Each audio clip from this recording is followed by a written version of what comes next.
The trimmers are the throttle of the boat. The headsail trimmer's job is to adjust the head sails for best possible boat speed or tactics. He communicates directly with the helmsman about speed and height, the pressure in the sail, and also the location of nearby marks and other boats. He also communicates with the main trimmer about speed and sail settings, as the two trimmers must work together to be effective. The best trimmers develop a keen eye for sail shape, a good feel for boat speed, and are always one step ahead of the game. Right, just check this bag here. This is probably today's jib. So like any other position, headsail trimmers are responsible for their work area and tools. Before the boat leaves the dock, check the condition of all the jibs and spinnakers. Look for visible signs of wear and tear. Make sure that the leech cords work, the jib battens are secure, and that each sail is in the right bag and the right sails are on board. Know the wind ranges of each sail and the boat's target speeds for different conditions. Also check the winches, handles, sheets, backstay adjusters, shackles, and spares. Prepare your area by making sure the jib sheets and spinnaker sheets and guys are led properly. On most boats, the guy is led under the jib sheet, while the spinnaker sheet leads to the cabin top winch. Leave one wrap of the spinnaker sheet on the base of each cabin top winch. This way, the winch can still be used upwind, but the sheet is ready when you need it at the windward mark. Finally, when you have the correct jib for the conditions trimmed in for maximum speed upwind, mark the sheet with tape where it meets the base of the winch drum. This will enable you to repeat your final trim setting tack to tack.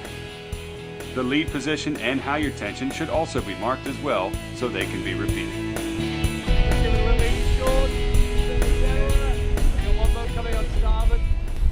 In the pre-start, the headsail trimmer should trim on the port side while the tailer trims on the starboard side, with each tailing for the other when not trimming. Unless told otherwise, always trim for full speed. It's also very important that each trimmer call leeward boats in clock and distance to them for the helmsman. On the final approach to the start, trim the jib in for full speed when called. Once the sail is fully trimmed, take the handle out and head to the rail.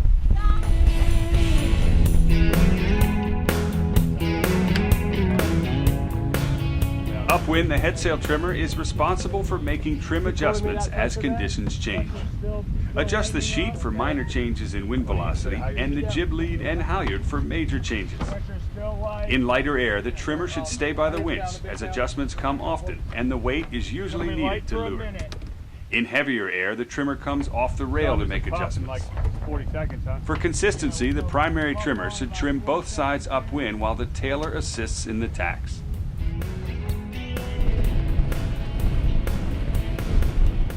In attack, the trimmer comes off the rail first and takes any extra wraps off the winch, making sure there are still enough wraps to keep the sheet from slipping, and checks that the sheet is free to run.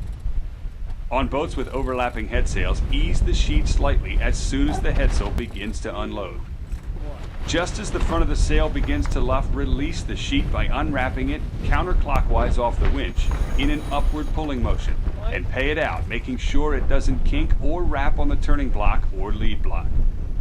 While the tailer pulls in the new sheet, cross the cockpit behind him and start grinding in high gear.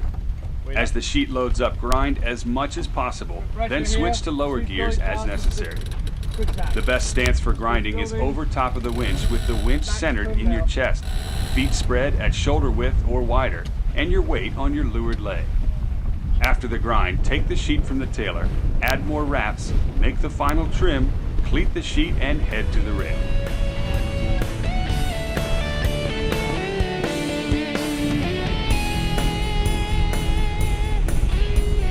On the last starboard tack to the windward mark, take the jib sheet with you to the weather rail so that it can be eased if needed without having to leave the rail. In light air, the trimmer stays in and calls distance and heading to the mark. As the boat bears away for the set, ease the jib so that the main can go out, but keep the foot inside the lifeline if possible to help the spinnaker get clear in the hoist and to keep the jib from going overboard when dropped. As the spinnaker is hoisted, cleat the jib sheet and grab the spinnaker sheet. Put any necessary wraps on the winch and move to the weather rail so you can see the spinnaker trim. Don't trim the sheet until the spinnaker starts to fill on its own. Then go right into normal trim, easing until you see a curl in the upper luff.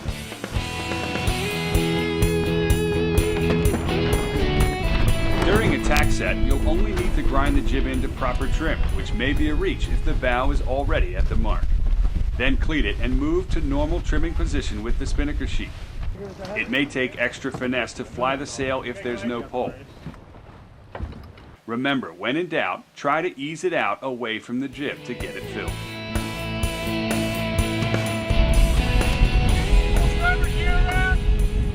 For a jibe set, you'll need to pull the spinnaker gear around to the starboard side well before the mark. On the last starboard tack, the trimmer and tailer will need to switch sides so the tailer releases the jib on the port side while the trimmer tails on the starboard side as the boat jives around the mark. Once the jib is in, cleat it, grab the starboard spinnaker sheet and move to windward to trim.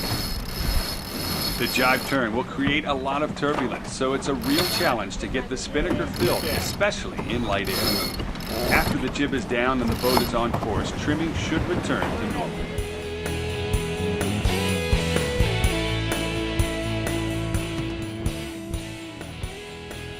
Sailing downwind requires good communication and aggressive trim.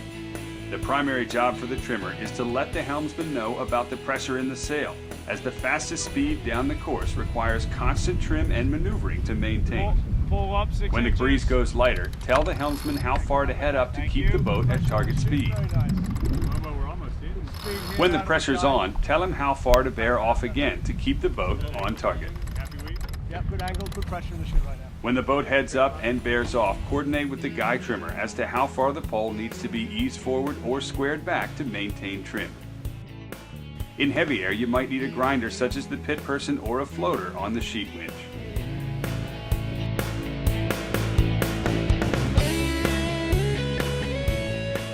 In a dip pole jibe, the trimmer takes both spinnaker sheets. Ease the working sheet as the boat bears away while simultaneously taking up the slack in the lazy sheet when the pole is squared back. Once the pole is tripped, free fly the spinnaker with both sheets while the new guy is made. When the new guy is made, ease the old sheet to the guy trimmer at the same rate he trims on the new guy so the transfer is smooth. Bearing away for you. Then move to the rail and resume trimming the new sheet as the boat comes to course. In heavy air, the pole is already squared, so the trimmer need only take the slack out of the lazy sheet before the jibe, but the grinder will need to be on their toes with 2 active sheets going into the jibe. In an end-for-end jibe, it's often easier to hand the old sheet off to the guy trimmer just before the jibe once he's squared the pole back. He then eases the old sheet through the jibe while you pull the new sheet to rotate the spinnaker. The spinnaker's rotation should match the helmsman's rate of turn. More rotation is needed in light air and less in heavy air. As the pole is made, the guy trimmer then squares the new guy as you trim the new sheet.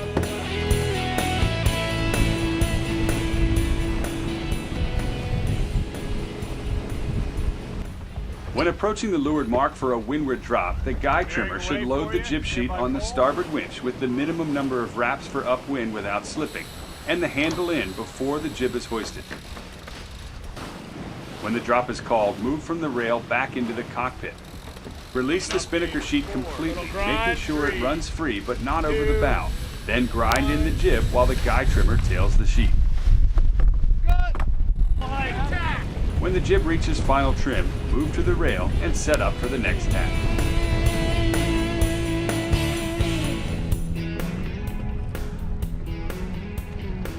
In a leeward drop, the jib is set up the same as a windward drop, but the pole comes down last. At the drop, keep tension on the spinnaker sheet until the spinnaker halyard is released and the foredeck crew has control of the foot. Then release the spinnaker sheet and go to the jib trim.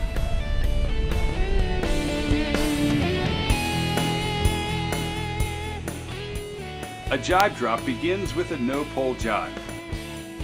Once the pole is dropped, the guy trimmer pulls the slack out of the starboard jib sheet and sets up the starboard jib winch while the trimmer free flies the spinnaker from both sheets.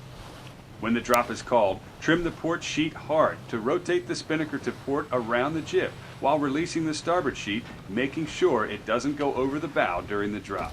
Coming up in 4. Little grind. 3, 2, When the bow has the spinnaker under control, drop the port spinnaker sheet and grind the jib in around the mark.